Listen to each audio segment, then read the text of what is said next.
One thing about your blush that you always want to make sure that you don't get it too close to the eye, the temples of the eye, or too low to the earlobes, because what that does is just closes down the face. You don't want to do the circling motions because depending on your face shape, if you have a round-shaped face and you do round motions, it's just making your face look that more rounder. The perfect shaped face is an oval-shaped face. So we all want to give the illusion that we have the perfect shaped face, okay? But there is a trick, and I love to do it. You just take these two fingers and you place them right here to the edge of the nose. And when you place it to the edge of the nose, so what you would do is you would start from here and go up. And so that way you will know each time that you have got your blush in the right position. Again, with your blush, this particular color is very light, so it's not going to jump off the page with you, okay? And it's a very natural look, and that's the thing that I have always loved about Mary Kay. It's not where we're looking unnatural. We want to make sure that we do look very natural, and we're just enhancing what God has given us. And then we're going to touch it up in just a couple of minutes by adding some loose powder for each of you. Okay? All right, let's kind of jump back into our eyes. So what you're going to do, you're actually going to take the edge of your pen or your brush or your eyeliner. You want to angle it from the corner of your nose to the edge of your eye. So when you do that, and you may want to look into the mirror because I'm kind of doing it, this is a little awkward here, but kind of at the edge. So that's where your eyebrow should start. Now what you want to do is hold on to that and bring it halfway so it's like right in the middle of the iris.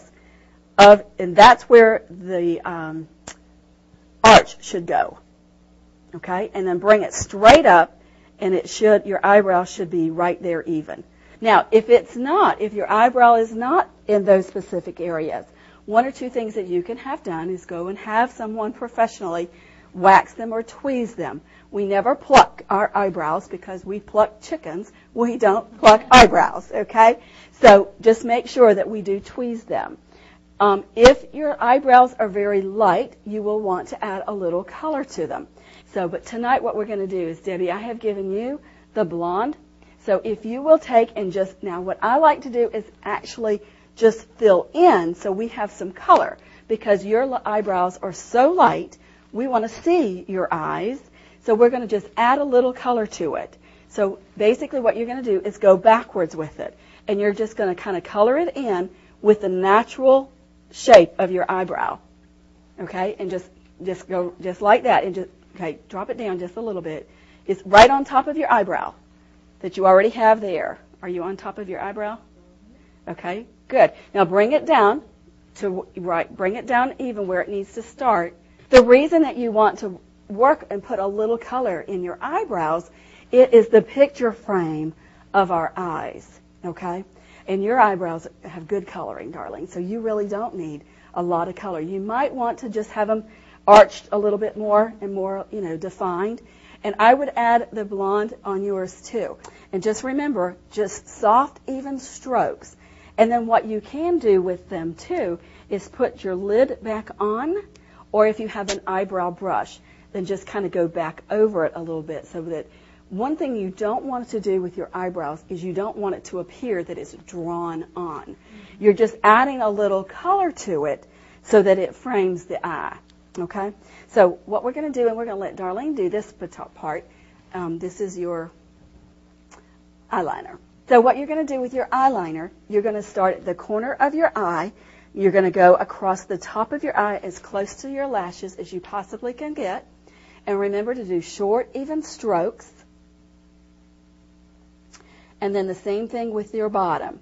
Short, even strokes. Again, remembering with Mary Kay's eye products, they're all ophthalmologist tested. And our eyeliners are all waterproof, so you don't have the fear of tearing and then running down your cheeks. Because none of y'all like to do that, do we? Exactly. All right, so with your mascara, okay, with your mascara, what you're going to do is this is our ultimate mascara. And the ultimate mascara will make your lashes look longer and thicker. And it's like a wow factor because that's what it does. We do have a waterproof, and we also have a lash lengthening one. So if you're like me, I love to cry. I cry at everything. So what I do, because my eyes need the lengthening. So I use the Ultimate first, and then I come back and I tip it with the waterproof so that I can get the most of best worlds. So next we're going to work with our mascaras. And with our mascaras, we're going to take your mascara wand. And when you do your mascara wand, one thing that you always want to make sure that you don't ever do is you never want to pump your wand into the tube of your mascara. That builds up bacteria and can cause eye infections. So when you go to apply your product with your little applicators, you want to take and you want to just kind of zigzag on the top lashes and kind of pull them up. Remember that you can always use a correcting wand, and with the oil-free eye makeup remover, if you happen to touch with your lashes on your cheeks, you can use a little bit of the oil-free eye makeup remover to just dab on it and remove it off. Okay, so what we're going to do now is we're going to mosey down to the lips, and we're going to use some lip liner. Now, with your lip liner, what you want to do, because when we were doing our skincare part, we actually did our satin lip set.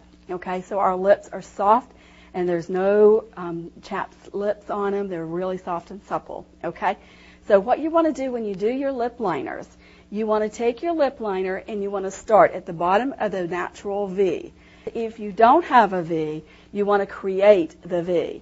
Now, looking at your lips, if you have thin lips, you want to line on the outside of the lip. If you have fuller lips, you want to line on the inside of the lip. Okay? So you want to start at the natural B, the V, I should say, not B, V, and just go up one side, go up the other side, and take it all the way to the corners of the mouth. Now for the bottom lip, you want to go like this and firm it. Start in the middle of the bottom lip and go from side to side. It's the same principle. If you have larger lips on the bottom, you want to go on the inside. If you have thinner lips on the bottom, you want to align on the outside. Okay? Now, there's also a couple of tricks with lip liners I want to share with you. With your lip liner, you can actually, especially if you have a special event and that you know that you may be talking or drinking, you can actually take your lip liner and cover your whole entire lips with your liner. Because we are going to put a lip stick as well as a lip gloss on, but sometimes those will fade away, but the liner will stay there. So you'll always have color. Also, if your body and your chemicals, if you're wearing a red and it turns pink on you, you can line your lips with a red liner and then put your red lipstick on and it won't turn pink on you. Okay, so it's a couple really unique ideas for you. All right, on your little applicators is your lip sticks. So what you're going to do with it is peel that off and you're going to turn it backwards and you're just going to give it one big smoocher kiss. Okay, it should peel right off, turn it backwards, and then just kind of get back and forth and kiss it. Okay, and while you're doing that, I'm going to give you some lip gloss that you can actually, did you drop it? You can put on with another Q-tip. When you do your lip gloss, remember not to do it the whole entire lip area, just kind of in the bottom lip. Because the purpose of doing lip gloss is that you want to have a smoochy mouth. And by putting a little glimmer in the bottom of the lip, it just makes it appear that way. Okay, so now what we're going to do is we're going to just set our products so that it will last throughout the day. So, and we're going to give each of you some loose powder. So if you will just take your little cotton balls and just a little bit and then blow it off. Like face powder is very dense, so it only takes a little bit of it. So you always want to make sure that when you're using a brush instead of a cotton ball, that you always want to just make sure that when you dip it that you do blow it off or tap it so that you don't get too much on your faces. So what you're going to do after blowing it off, you're going to go across your forehead, down your nose, across your cheek and chin. All right, and this just sets your product for the entire day. Okay, and also gives you a little bit of a sun-kissed look, which we want to do. Okay? It smells so good. Doesn't it smell good? Mm-hmm. I know, it does. And it just, and this is a beige color, and of course, with each of our skin tones, this is the proper color that we're to use. All right, so let's just have a little bit of a review of what we've done this evening. Okay, we all started with our skin, how it felt, right? All right, and then of course we've used our foundations, and knowing that our foundation is based on our skin tones, not just a color added to our faces. And then we worked about with our eyes and the different shapes of eyes that we've worked with. We did our blush process, and knowing that we go in an up and down motion versus in circles. And then we worked with our eyebrows, showing that we want to make our eyebrows the picture frame of our eyes, because don't you all agree that our eyes is a door to our heart? So we want everyone to be able to focus on our eyes. And then again, the blush is the other thing that we've worked on in our lips. Knowing that when we're working with our lips, the thinner lip goes on the outside, the thicker lip goes on the inside when you're working with your lip liners. So how does your faces feel? Good? And isn't it incredible how light and how natural the products make you look? Does it make you feel like you're really made up? See, that's a lot of times people think when they use the glamour products that they have to look unnatural. But with our products, it makes you look very natural. We're just enhancing what God has given us and has created for us. So how do y'all like the way you look? I like it. Do you love it? Good, good. Well, this has been fun tonight, and I just appreciate all of you for participating in this program. And I know that this is going to make a huge difference in each and every one of your lives. And we're just so blessed that you're a part of it. And we just thank you.